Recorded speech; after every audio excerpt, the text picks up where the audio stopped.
8월 19일 날, 중국 부동산과 미국 금리에 대해서 한번 이야기해 볼게요. 지금 이슈가 돼 있는 건데, 결론부터 이야기하면, 미국이 고금리를 무기로 생각하는 것 같아. 그런 결론에 밖에 도달을 안 한다는 거지. 미국이 고금리로 생각을 하고 있다면, 이 고금리는 3년에서 5년 이상 유지될 수밖에 없는다는 생각이 듭니다. 이게 무슨 이야기고 하니까, 지금 포치, 그러니까 약 한 7위안으로 돌파했고, 이게 2008년 금융위기 때거든. 그러고 미국 모기지 금리가 역시 7%를 돌파해서, 이것도 금융위기 때 금리거든, 거의. 이라마는 금융위기가 와. 그런데도 미국은 금리를 인상을 하거나 혹은 유지를 하고 있지, 지금 우회됐든 간에 할 수밖에 없는 거라고 그 전까지 생각을 했는데, 지금은 할 수밖에 없는 거라는 지점도 하나 있고, 그냥 고금리를 선호하는 것 같아 라는 생각들을 하고 있습니다. 그래, 어제 북촌 돈보내니 말한 음모론하고도 비슷한 측면이 있는데, 미국에서 지금 고금리를 선호를 하는 이유에 대해서 한번 이야기를 해보면, 원래 리만 브라더스 때는 이 정도 금리로 올라오게 되면은 부도가 나. 그런데 실리콘밸리뱅크 은행에서 부도를 안 냈잖아. 돈을 갖다 부붙는 거라. 그러니까 부도가 안 났잖아. 미국은 부도 안 났거든. 똑같은 상황인데. 리만 브라더스 때와 틀린 점이 없지. 그런데도 부도가 안 나. 돈을 붓고 있고, 중국은 지금 돈을 못 부니까 지금 부도가 나. 좀 달라지고 있다는 거지. 미국은 아무 문제가 없고 중국은 문제가 일어나고 있는 그런 상황이라고 보는 게 맞아. 실제로 파월이 2%대의 물가 인상으로 인플레이션율로 갈 거야 라고 그런 말은 했는데, 턴이 생각하기에 3에서 4% 이상의 물가 인상, 인플레이션을 억제하기는 어렵다고 봤거든. 그 상황은 미국도 알고 있는 것 같아. 그걸 설마 모르겠나? 알면서 계속 우기고 있는 거지. 그런 측면이 하나 있고, 그럼 왜 그래 우기고 있을까를 보면, 그거는 일종의 립 서비스야. 그런데 그런 것들을 하면서 결국은 고금리, 지금 채권금리가 약 한 4% 정도를 유지하고, 미국에서 모기지 한 7%가 유지돼. 이래 되면은 이제 굉장히 심각한 상황에 들어가는 거거든. 그런데 별로 문제가 없어. 문제는 미국은 오히려 경기가 좋아진다는 그런 이야기도 있고, 별로 문제가 없어. 지금 미국에서 부도 났다 하는 이야기는 잘 못 들어봤거든. 그러면 지금 이거를 해결할 수 있는 방법, 그러니까 인플레이션을 떨어뜨려 갖고 금리를 인하할 수 있는 좋은 방법이 중국과의 공급망을 복원을 하면 되는데, 그거 안 할락해. 왜 안 할라고 고민을 해보니까 이 지점을 지금 생각하고 있었다고 밖에 볼 수 없어. 고금리 정책을 유지하게 되면 미국에서도 문제되는 기업은 나오겠지. 그럼 돈부가 해결해 볼락 하는 거야. 아무 문제가 없는 거고, 중국에서 문제되는 기업이 나오고 한국에서도 나오겠지. 중국에서 지금 돈부가 해결을 그동안 하다가 못 했잖아. 약 한 2년 동안 흥다그룹을 질질 끌다가 결국은 파산하잖아. 이런 어떤 시나리오에 대해서 미국의 위정자들은 이미 알고 있었다고 나는 보거든. 알고 있었다. 그러니까 2년 동안 질질질 끌면서 보내붙는 거지. 흥단은 갚는 거야. 중국 자체도 지금 수출이 15% 줄어들었다 하거든. 결국 미중 패권 전쟁에서 이기는 거라. 굳이 미사일을 안 쏴도 되지. 고금리를 유지만 해도 중국이 맛이 슬슬 가는 그런 상황이 일어나고 있어. 미국은 하나도 안 고통스럽지. 우리나라는 어떠냐고? 유탄을 막아고 고통스럽지, 지금 상황이. 그런 지점들이 지금 있어. 이야기를 한번 각서를 해보면, 금리 인상으로서 미국에서는 크게 고통스러운 게 없다고 보여. 그리고 중국에서는 많이 고통스러워 라는 지점을 이미 미국은 알고 있다고 보여. 다르게 얘기하면 고금리를 유지를 해버리게 되면 중국은 계속 마시가 시진핑이 인내합시다 있다고 이야기가 벌써 나왔어. 무지 힘든다는 거지. 인내라는 말은 힘이 드니까 인내란 말이 나왔잖아. 그러니까 전부 미국이 고금리로서 이 문제가 생겼는데, 나는 이전까지 어떻게 생각했나 하면요, 저는요, 그 미국에서 인플레이션을 떨어뜨려 갖고 금리를 떨어뜨려야 되는 거를 목표로 하고 있는 줄 알았어. 근데 지금은 굳이 그걸 목표로 안 해도 되는 거라. 그렇게 되면 좋고 안 되면 안 하고 뭐 이런 지점이 있어. 그렇게 자연스럽게 시간을 보내면서 언젠가는 인플레이션이 떨어질 거야, 언젠가는 금리를 떨어뜨릴 거야, 이런 막연한 어떤 목표를 던져놓고 굳이 지금 인플레이션을 확 잡아갖고 금리를 확 떨어뜨려야 될 이유는 미국은 없다가 턴의 최종 결론입니다. 이유가 없으면 여러분들 어디다 놓고 하면 계속 갚는 수가 있대.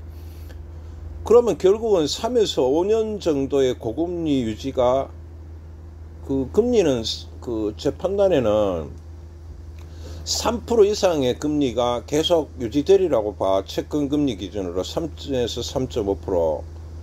뭐 그래야 될 거야. 그러면은 주택 금리는 4에서 5% 정도, 4% 이상에서 4% 이상의 금리들, 5%에 육박하는 금리들로 평균적으로 유지되겠지. 물론 그 중간에서 왔다 갔다 그림은 발생하겠지만 어쨌든 고금리가 유지된다는 결론이 나온다. 왜 그렇게 하면 이거에 대해서 급박함을 못 느끼고 있어. 문제가 생기면 돈을 풀어 해결하겠다 이런 이야기거든. 근데 여기서 이제 만약에 이 시나리오가 맞다면 미국이 고금리를 일종의 무기로 생각하고 굳이 떨어뜨려야 되는가 이런 생각을 하고 있다면, 첫 번째, 고금리는 3년에서 5년 이상 유지될 가능성들이 있다.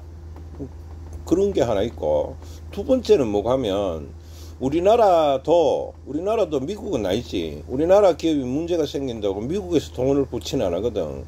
우리나라도 중국하고는 조금 다르지만 중국 입장이 좀 있어. 다르게 얘기하면 유탄을 맞을 수 있는 게라, 미국 금리가 약 한 3, 4%가 유지가 되면 우리도 그 비슷하게 유지돼야 돼. 그러면 시중금리는 5% 정도가 된다는 거거든. 4에서 5%.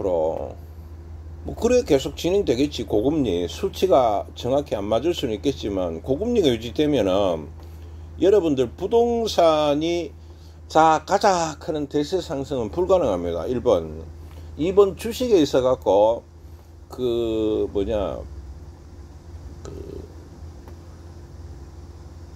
어떤 대세 상승도 불가능합니다. 고금리 상황에서는 안 돼. 그러다가 사람들이 아직은 고금리를 떨어뜨리겠다는 희망을 가지고 있는데 이게 보니까 떨어지지 않을 것 같다는 생각을 하게 되는 순간이 문제인 게라. 그래 되면 주식시장에서 주식이 막 올라가고 하는 것들은 불가능해집니다. 그래서 덮어놓고 부동산을 산다든지 하면은 이제 앞으로 한 3년에서 5년 또 개고생을 하겠지. 주식도 마찬가지야. 실력이 없이 그냥 가자라는 어떤 측면으로 주식을 사게 되면 문제가 크게 일어날 가능성이 있어. 제가 말씀드린 건 일종의 시나리오를 한번 이야기해 보고 있습니다. 그 주식에서는 기법과 이런 걸 공부를 열심히 하셔야 되고 실력을 갖추셔야 되고 부동산도 요지의 거를 잘 사야 돼요. 우리나라 경제도 막 경제 성장률이 좋아져가 막 계속 가는 거는 저는 어렵다고 보거든. 만약 이 시나리오대로 되면은. 8월 19일 날 마치도록 하겠습니다. 그동안 턴이 미국의 고인플레이션 상황에서 인플레이션을 떨어뜨려 갖고 금리도 떨어뜨리는 것을 목표로 하고 있는 줄 알았는데 꼭 그런 건 아니라 하는 거. 그거가 목표는 하고 있지만 언제까지 일해야 될 목표인지가 명확할 수가 없다는 거지. 왜 그렇노 하면은 이 고금리 상황이 미국에 유리한 지점들이 지금 막 일어나고 있다는 거지. 미국은 건재한데 중국을 타겟으로 삼고 있지. 러시아도 마찬가지고 눌러버리고 있잖아 지금. 그러고 이기가고 있어. 지금 이 정도면 이기는 거야. 그러면은 다시 트럼프가 말했던 위대한 미국으로 라는 지점들로 지금 진행한다고 봐야 되겠지. 그러면 고금리를 지금 굳이 떨어뜨려야 될 필요가 없다. 그러면 3년에서 5년 이상 고금리 상황들은 유지되면서 미국은 계속 문제가 생기면 돈으로 땜빵을 할 거야. 딴 나라는 그래 뭐 하잖아. 중국도 지금 봐라 이제 못 하잖아. 그래 했었으면 흥다 문제가 안 일어나지. 그리고 미국의 그 달러의 그거하고 위안화는 전혀 다른 문제라는 거를 이제 여실히 알 겁니다. 위안화로는 이걸 못 막아. 막을 수 있으면 막았었겠지. 그래서 결국은 미국에서 이 금리를 떨어뜨려야 되는 필요성들이 없다, 혹은 금리를 유지해야 되는 필요성들이 있다라는 전제가 깔리면 지금 그런 것 같거든. 고금리를 유지해야 될 필요성이 좀 있어. 무기니까. 3에서 5년 이상 고금리 정책이 유지될 가능성이 있다. 만약 이런 식으로 전개된다면 그 부동산의 대세 상승은 없다. 뭐 좀 올라갔다 내려왔다 이런 거 하고, 그러고 중간중간에 고금리 상태에서는 문제가 팍팍 일어날 수 있습니다. 지금 흥다도 그런 문제에 속하거든. 어디서 무슨 일이 터질지는 아무도 모른다. 미국도 그렇지만 미국은 해결하겠지만 딴 나라는 지금 바로 중국은 해결 못하고 있잖아. 우리나라에도 타격이 오고 있고 우리나라에서도 그 문제는 일어날 수 있어. 그러면 부동산 문제나 부동산 문제에서 임팩이 계속 나타날 수 있는 그런 장들이 계속될 겁니다. 그럴 때는 역시 그 실력이 중요해. 주식에서는 실력을 잘 갖춰야 되고, 그 부동산에서는 덮어놓고 들고 간다고 되는 게 아닙니다. 그럼 덮어놓고 가다가 망하겠지 뭐.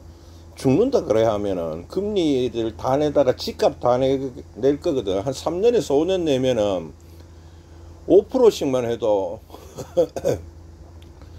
이자로만 한 30% 내는 거 아이가. 뭐 얼마나 집값이 더 올라가야 되겠노. 큰일 났는 거지. 이런 지점이 하나 있다는 거라. 이게 그만하겠습니다. 8월 19일 날 미국은 고금리를 무기로 생각하는 듯하다. 이런 지점이 하나 있다. 굳이 금리를 안 떨어뜨려도 될 것 같아. 여러분들은 부동산에 조금 더 신중해 주시고, 주식에서도 기법이나 이런 거에 대한 공부를 안 하고 덤비면 죽는 수가 있다 하는 걸 잘 기억하시고, 미국에서 고금리를 무기로 생각하는지 안 하는지를 유심히 한번 지켜보셔야 되는 그거다. 만약에 이 시나리오만 하여튼 3년에서 5년 정도는 고금리 상황이 유지될 가능성이 아주 높다, 이렇게 생각하고 있습니다. 참고하십시오. 끝.